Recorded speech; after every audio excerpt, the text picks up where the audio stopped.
Olá, tudo bem com vocês? Bem, o vídeo de hoje eu vou falar um pouquinho sobre as consequências das feridas, dos traumas causados pelas pessoas que deveriam cuidar, que são os pais. Quais são os sintomas, quais são as reações que os indivíduos acabam apresentando pela presença negativa dos pais ou pela ausência desses pais nas suas vidas. Então vou falar um pouquinho sobre isso, sobre essa influência muito decisiva sobre a vida das pessoas, que é a relação com os pais.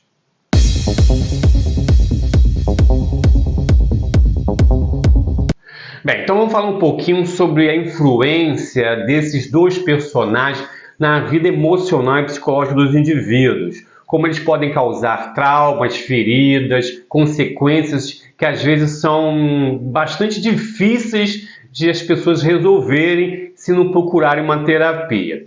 O primeiro ponto que a gente conversar aqui é o seguinte: esses dois personagens, o pai e a mãe, eles têm uma carga cultural muito grande, muito expressiva. O que eu quero dizer com isso? Eles já partem de antemão com atribuições autênticas, atribuições de origem.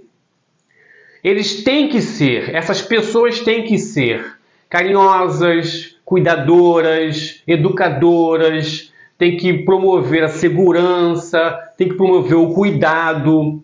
Então, o grande ponto, o ponto inicial dos traumas é exatamente essa contradição entre a expectativa destas figuras, do que elas representam, da realidade. Então é importante entender que a cisão mental e psicológica ela se inicia quando essa contradição surge. Então, com essa carga cultural, onde as pessoas têm uma entrega de origem, elas se entregam totalmente, porque aceitam isso como natural, o comportamento desses indivíduos como natural serem cuidadores, serem educadores, promover a segurança, promover um conforto. Se é natural, se é automático, as pessoas se entregam totalmente.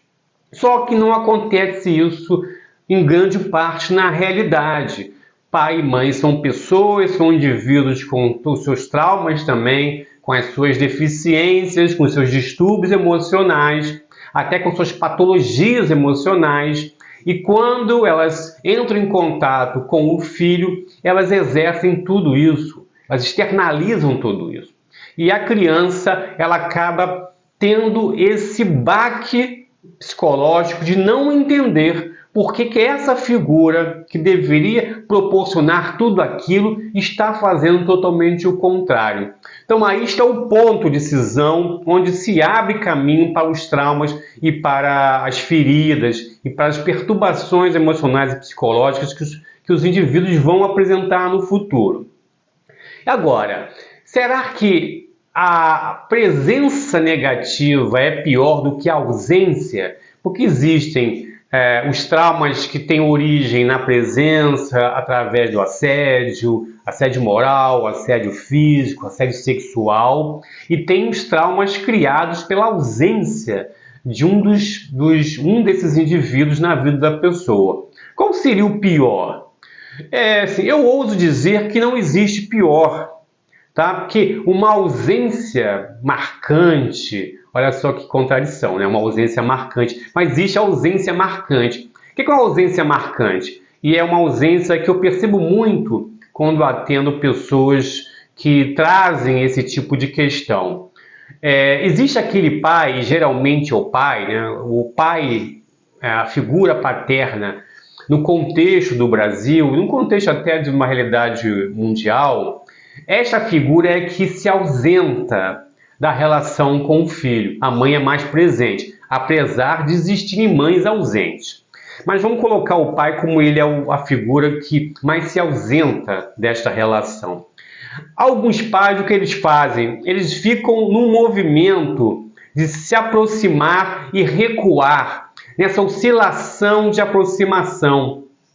Essa oscilação de aproximação é a coisa mais danosa que se pode fazer com o filho, porque se cria uma expectativa de carinho e no mesmo momento se retira esse carinho, se presenteia e depois se distancia. Esta relação passa uma ideia para a criança de uma confusão que ela não consegue entender. E quando ela faz isso, ela acaba atribuindo a ela mesma algum tipo de problema, algum tipo de razão que está causando essa oscilação do pai no contato com ela. A presença negativa com assédios, elas também se marca, ela causa uma marca no indivíduo pelas ações que são construídas naqueles momentos de insulto, de violência física. Então, assim, os traumas, eles, eu digo, na ausência ou na presença negativa, podem ser parecidos. Por quê? Porque as duas atitudes, elas vão contra o pensamento que eu falei lá no início de que essas figuras deveriam representar a presença, o amor, o cuidado, a proteção. Então as duas atitudes, elas vão contra isso. E essas atitudes acabam causando essa quebra de percepção na cabeça do indivíduo que vai levando ele os traumas, as feridas emocionais. Eu vou citar 4 feridas emocionais que se concretizam em sintomas para que a gente entenda. A primeira coisa é que o indivíduo que tem essa relação com os pais traumática é ter dificuldade de manifestar seus sentimentos. Por que ele faz isso? Porque quando ele fez isso lá no passado, ele foi obstruído na sua intenção. Ele foi negado, ele foi criticado, houve um afastamento, uma não percepção da sua intenção. Então ele percebeu que expressar sentimentos é uma coisa ruim. Então quando ele cresce, ele tem essa dificuldade de se expressar, de colocar o sentimento para fora. Então se torna uma pessoa fechada, uma pessoa que se isola.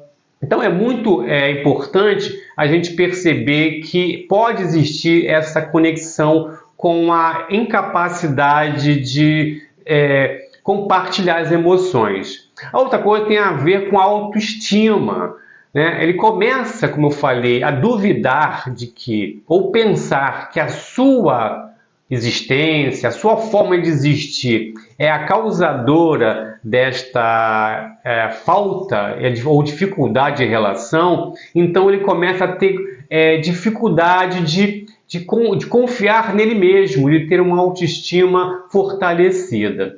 A outra coisa é a insegurança. Uma pessoa que tem uma relação com os pais de forma danosa, negativa, ela se sente insegura em tudo. Ela não tem a segurança de realizar tarefas, de propor coisas, de ousar. Ela sempre será uma pessoa insegura porque essa relação causou a ela uma dúvida sobre si. Então altera a autoestima, então altera a insegurança, torna uma pessoa insegura. E outra coisa é a pessoa se torna um indivíduo totalmente desconfiado.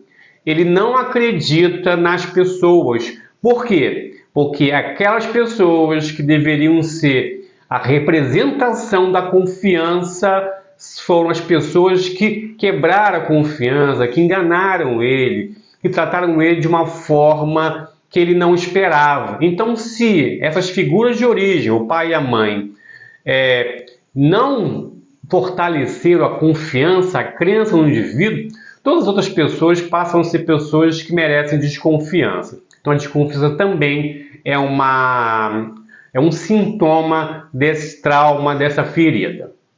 Então, para fechar, o que acontece e o grande causador das feridas relacionadas à atitude dos pais é essa cisão entre o que eu acreditava que seriam essas figuras e o que realmente se apresenta. Esta contradição, esse conflito é que abre caminho para o trauma na cabeça dos indivíduos relacionado à atitude, à ação dessas pessoas. Então, é importante que, quando isso é percebido, né, quando se faz a terapia e é percebido, e a pessoa compreende que essas figuras que ela tinha na cabeça apenas representam uma elaboração cultural e coloca os indivíduos, como pessoas, e faz essa separação, ela consegue se libertar desses traumas porque percebe que ali eram pessoas e não entidades que tinham ali uma capacidade totalmente incorruptível para lidar com ele. E aí entende que, como eram pessoas, tratar como pessoas, essa consideração passa a não existir e ele se libera. Ok? Então, esse foi o vídeo de hoje, espero que vocês tenham gostado. Não esquece de fazer o ritual do YouTube. A gente se vê no próximo vídeo. Um abraço e fiquem em paz.